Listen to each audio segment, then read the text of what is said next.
ඉතින් සාදරයෙන් පිළිගන්නවා දියම ඇකඩමි YouTube channel එකට. අද මම කතා කරන්න යන්නේ Illustrator software එක පාවිච්චි කරලා කොහොමද artwork එකක් හරි logo එකක් හරි අපි ඩිසයින් කරගන්නේ කියලා. අපිට පුළුවන් ඕන අතින් හදපු චිත්‍රයක් වුණත් මේ විදිහට ඇඳ ගන්න. හරි. පළවෙනිට අපි Illustrator software එක open කරගෙන file එකක් open කරගන්න ඕනේ. ඔයාලට පුළුවන් මෙතනින් file ගිහිල්ලා new file ගිහිල්ලා මෙතන ෆයිල් එකක් ඕපන් කරගන්න කැමති සයිස් එකක් දීලා ඕකේ දීලා. හරි මම දැන් ෆයිල් එක ඕපන් කරන් තියාගෙන ඉන්නේ. ඉතින් මේ ලෝගෝ තමයි මම අද හදන්න යන්නේ. මම Google එකෙන් ඩවුන්ලෝඩ් කරගත්ත ලෝගෝ එකක් තමයි අද අඳින්න යන්නේ. මෙන්න මේ ලෝගෝ එක. හරි මම ඒක drag and drop කරලා මේ විදිහට දාගන්නවා. හරි දැන් මේක මට සයිස් එක ටිකක් ලොකු වැඩි. ඒ කියන්නේ හසුරවන්න අමාරුයි. ඒ හින්දා මම shift එකත් එක්ක මෙන්න මේ කෝණයකින් මෙහාට ඇදගෙන ඉමේජ් එක පොඩක් අපි සයිස් එක පොඩි කරගමු.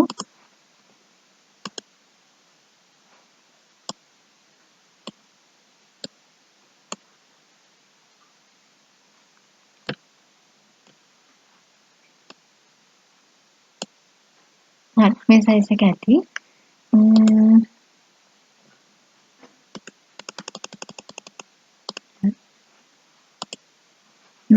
හරි මේක දැන් අඳින්න යන්නේ මෙන්න මේ curve tool එක පාවිච්චි කරලා. මෙන්න මෙතන තියෙන tool එක පාවිච්චි කරලා. ඇත්තම කරන් දැන් මට මේක zoom කරලා තමයි අඳින්න වෙන්නේ. මොකද මේක අපිට මේ anchor point එකේ යන line එක හසුරවන්න අමාරු වෙනවා. මම මේක ටිකක් zoom කරගන්නවා මේ image එක. හරි. දැන් මම අඳිනවා. මෙන්න මේ විදිහට අපි පුළුවන් left mouse එකේ left එක click කරලා මේ විදිහට ඇඳගෙන යන්න. හරි මේක ඇඳගෙන යනකොට දැන් ඔයාලට පේනවා fill වෙනවා. කියන්නේ මේ අඳින රේඛාව fill වෙනවා. ඒක අපිට නවත්ත ගන්නවා මෙන්න මෙතන තියෙනවා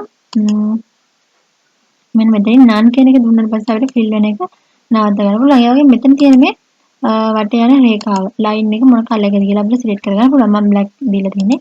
ඒක මේ විදිහට දීලා තියෙනවා. හරි. මෙන්න මේ විදිහට අපිට පුළුවන් point තියෙන ගමන් ඇඳගෙන යන්න. දැන් මෙතන මේ point එක තිබ්බ පස්සේ මෙතන මේ curve වෙනවා පේනවාට ඒක double click කරපුවාම මෙන්න මෙතන නවත්ත ගන්න පුළුවන්. ඒ වගේම මේ point ගන්න අඩු වෙන තරමට අපිට අපේ artwork හරි logo එක හරි වැරදි කරගන්න පුළුවන්. හරි දැන් මේ මෙතනදී මේ තුඩ වගේ තියෙන තැන double click කරපුවාම මෙන්න මේ විදිහට අපිට එතන හදාගන්න පුළුවන්. ඒ වගේම දැන් ඇඳලා ඉවරයි කියලා එහෙම ආය වෙනස් කරන්න බැරි මොකුත් අපි කැමති විදිහට වෙනස් කරගන්න.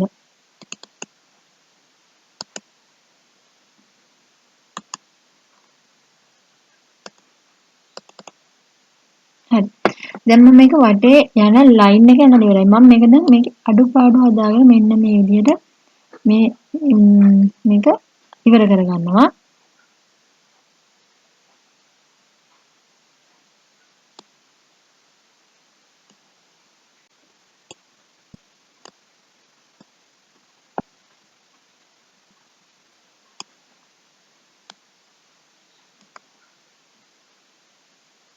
හරි දැන් මට පුළුවන් මේ ඇඳපු එක බලා ගන්න.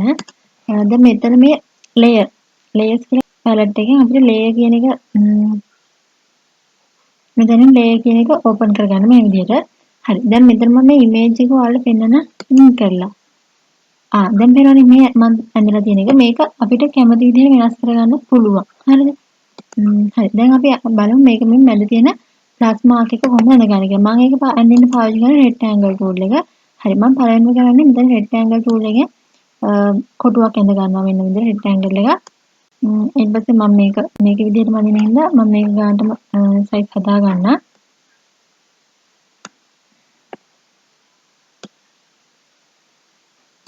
හරි.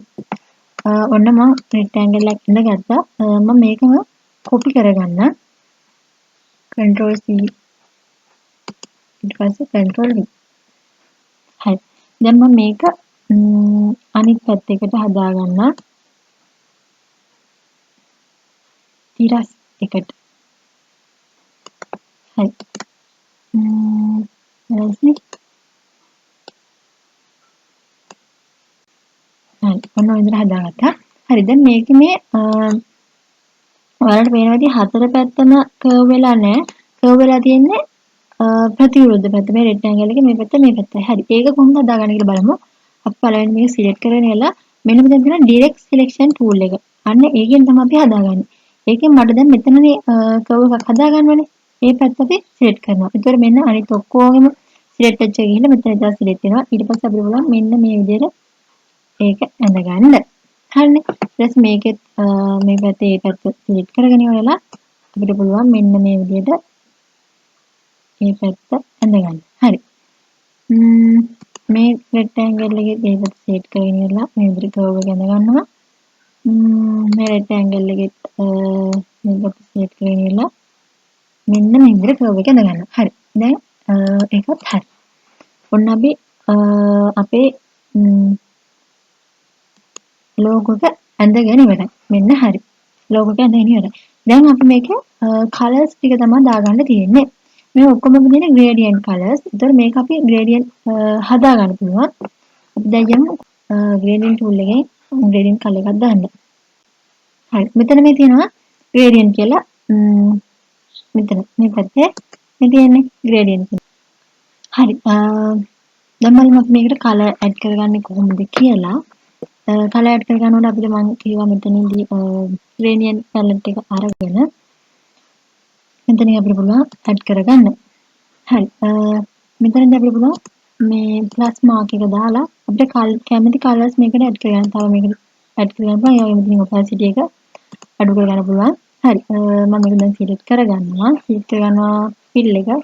හරි. මම මේ කලර් එකක් දාගන්නම්. ඔරෙන්ජ් දාගත්තා කියන්නකෝ. හරි. ඕන කලර් එක ඇඩ් වෙලා තියෙනවා. ඔයාලා මෙතනින් මම මෙතෙන්ද වෙන කලර් එකක් ඇඩ් කරන්න. හරි. ඒ කලර් එක ඇඩ් කරගත්තනේ. මම දැන් ඔපාසිටි එක අඩු කරලා ඔයාලට පෙන්නන්නම්. හරි. ඔයාලට පෙන්නුත් ඔපාසිටි එක අඩු වෙනවා. ඒ වගේම අපිට තමයි ලොකේෂන් එක. මම මේක තමයි සිලෙක්ට් කරලා තියෙන්නේ. ඒක ලොකේෂන් එක දැක්කනේ ලොකේෂන් එක වෙනස් කරගන්න පුළුවන්. හරි. ඒක ඉවරලා දැන් ඔයාලා මෙතන කලර් එකක් හදාගත්තා කියන්නකෝ මේකට ගැලපෙන මැච් වෙන කලර් එකක් හදාගෙන ඉවර වෙලා අපිට පුළුවන් මෙතන මෙහෙම ගිහිල්ලා මෙන්න මේ තියෙන add to switches කියලා අන්න එතනින් අපිට පුළුවන් මේක කලර් පැලට් එකට ඇඩ් කරගන්න. මේ තියෙන මම ඇඩ් කරගත්තු ඒවා තුන. මේ කලින් අපි හදපු ලෝගෝ එකේ දැන් මේ හදපු ලෝගෝ එකේ ඇඩ් කරගත්ත කලර්ස් තුන මම ඒක ඔයාලට දාලා පෙන්නන්න. මෙන්න මේ විදිහට. හරි අපි බලමු ෆිල් කලර් එක දෙමු. හරි ඒ කලර් එක දුන්නා. මම මේකෙදි අවුට්ලයින් එක නම් අයින් කරන්න. හරිනේ. හරි. ඊට පස්සේ දැන් මේක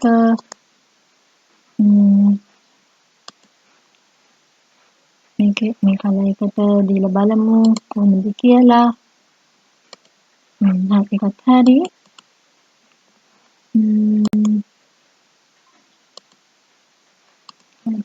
මේකත් දුන්නා.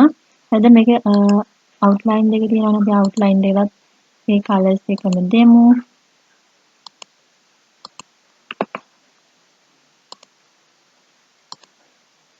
හරි.